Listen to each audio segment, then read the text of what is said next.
After promising to do so earlier in the year, Honda has finally launched the WR-V in Malaysia.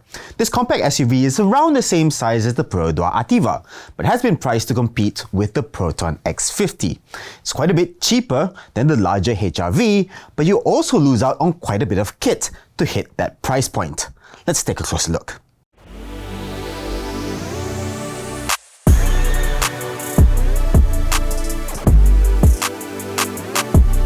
The WR-V is available in 4 variants. The base 1.5S is priced at 89,900 ringgit, just 3,500 ringgit more than the base X50 standard. The E variant is 6,000 ringgit more expensive at 95,900 ringgit. But as you'll see later, you get a whole lot more kit for not a lot more cash. Next up on the list is the V, priced at 99,900 ringgit. But the one you really want is the RS, which is the only one to break the 100,000 ringgit mark, retailing at 107,900 ringgit. Let's start with the mechanicals.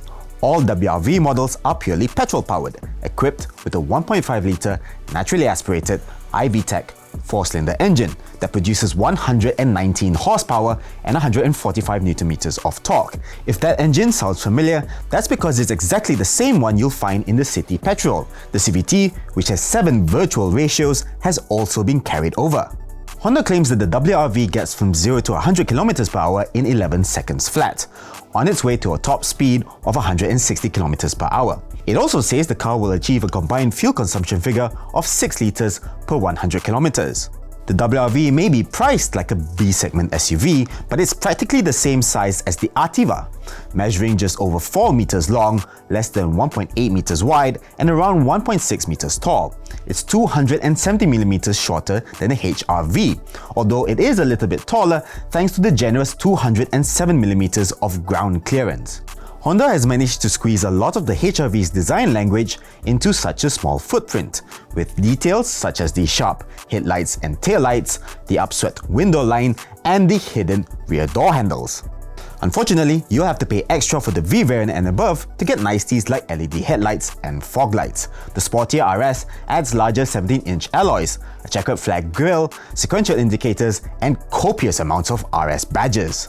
The interior is fairly basic, with lots of cheap and hard plastics everywhere you look, although the RS does get some leather trim on the dashboard and door cards. What's great is that all models come as standard with a 7-inch touchscreen head unit with Apple CarPlay and Android Auto. What's not so good is that the S model only has 2 speakers! Guys, this is a 90,000 ringgit non-national car in 2023. It's not an Asia, guys, come on. At least the other models have 4 speakers, and the RS has 6. The higher-end models also come with automatic aircon, remote engine start, walk-away auto-lock, leather seats, and a reverse camera.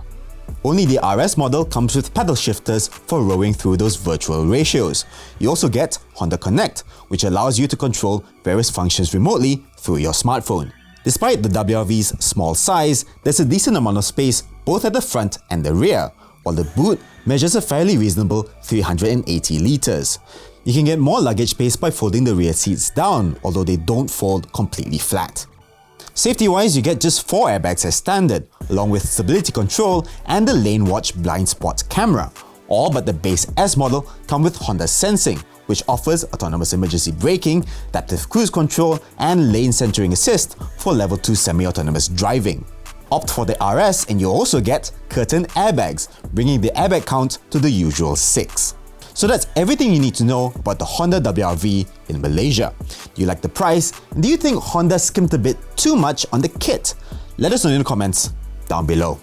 If you enjoyed this video, give us a thumbs up, subscribe to our YouTube channel, and ring the notifications bell icon so you don't miss any of our future videos. As always, stay awesome. I'll see you in the next one. Bye bye!